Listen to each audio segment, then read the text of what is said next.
dalka Koonfur Afrika kulan ay si wada jir uga qayb galeen madaxda safaaradda Soomaaliya ee dalka Koonfur Afrika xildhibaano ka tirsan baarlamaanka Soomaaliya iyo ganacsato ayaa waxa lagu qabtay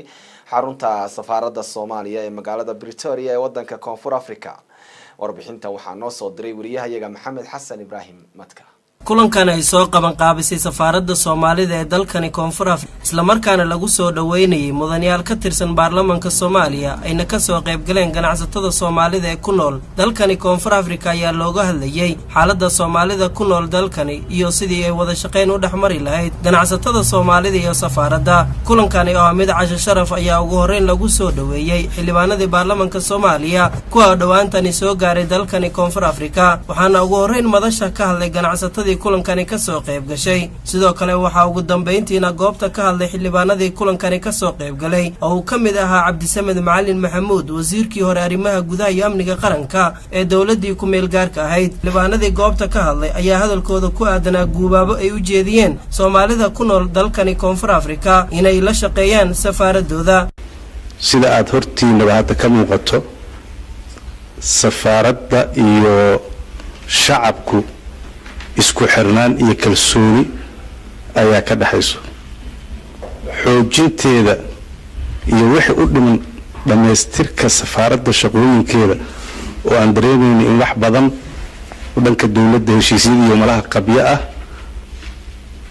qayla dhaanteeda waxaan u malaynayaa inaad nooga filantiin. waxaan aad iyo aad u soo dhaweynaynaa xildhibaanada sharafta leh ee nooga yimid waddankeena hooyo waxayna xasuusinayaan waddankii aan ka nimid waqti dheer ay noogu dambeysay. waxaan jeclahay safaarad inay habeen dhisanto inaad dhibaato ka baxdaan wax walba haddaa rabtiin waxa qabiil la dhahayo u hay iska dheeree Soomaali kaas lagu burburiyay dawladii gumaystaana dhahay qabiilka jecesha qabiilka la isku diro taas aniga ku nuuxsanaya wax qabiilka la dhahay iska ilaaliyo. Soomaaliya sida suntiinba muddo sanad iyo xogaa waxa ka jira dawlad rasmi ah waqti hore waxa jiray dawlado ku meel gaar ah oo markasta qalankooda dawada lagu dhigay. hadda maanta waxa ka jira Soomaaliya dawlad rasmi ah oo qalankeeda madax bannaan laakiin saa suntiinba Soomaaliya waxa way dhowr ilaa 10 sano ka hor baa dawladii dhexe burburtay dhibaato xoog leh gaartay inay soo kabanto oo dhisanto abaar u baahan in kasta oo halkan la joogo oo si kastaba ha ahaatee xildhibaanadani ka socda dawladda federaalka Soomaaliya ayaa la filayaa inay ka qayb galaan shirka xildhibaanada qaaradda Afrika dhawaan la filayo inuu ka furmo dalkani Koonfur Afrika. Maxamed Xasan Ibrahim Madka, TV-ga caalamiga ee Somali Channel, Koonfur Afrika.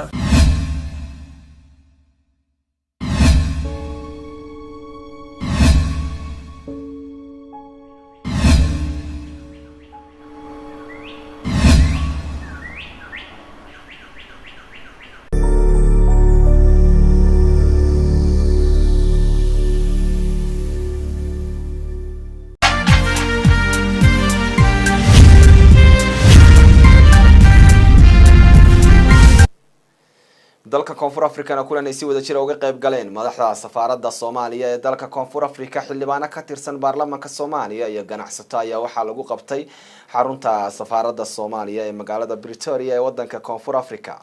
warbixinta waxaa noo soo diray wariyahayaga Maxamed Xasan Ibrahim Madka. kulankan ay soo qaban qaabisay safaaradda Soomaalida ee dalkani Koonfur Afrika isla markaana lagu soo dhaweynayay mudanayaal ka tirsan baarlamaanka Soomaaliya ayna ka soo qayb galeen ganacsatada Soomaalida ee ku nool dalkani Koonfur Afrika ayaa looga hadlayay xaaladda Soomaalida ku nool dalkani iyo sidii ay wada shaqeyn u dhaxmari lahayd ganacsatada Soomaalida iyo safaaradda. kulankani oo mid casho sharaf ayaa ugu horeyn lagu soo dhaweeyay xildhibaanada baarlamaanka Soomaaliya kuwa dhawaantani soo gaaray dalkani Koonfur Afrika waxaana ugu horeyn madasha ka hadlay ganacsatada kulankani ka soo qayb gashay. sidoo kale waxa ugu dambeyntiina goobta ka hadlay xildhibaanadii kulankani ka soo qayb galay oo uu ka mid ahaa Cabdisamed Macalin Maxamuud wasiirkii hore arrimaha gudaha iyo amniga qaranka ee dawladii ku meel gaarka ahayd. xildhibaanadii goobta ka